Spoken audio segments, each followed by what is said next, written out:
Hi, this is Fizzy Pro 3 channel.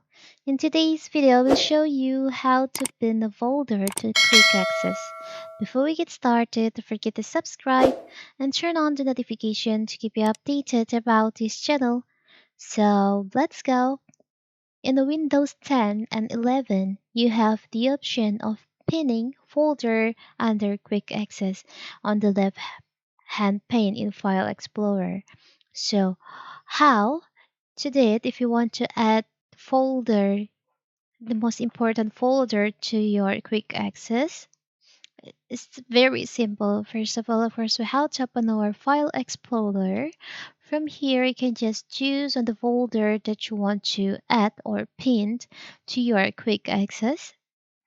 For the example, I want to pin this middle folder to quick access. You can just click right on the folder and you'll find there is an option pin to quick access. You can just select on that.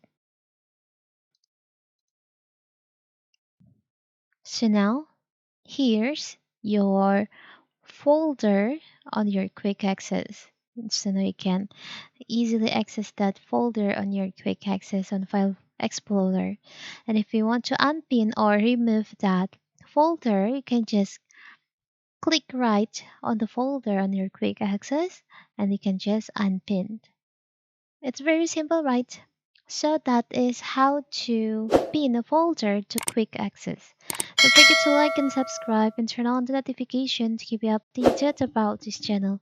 Thank you and see you.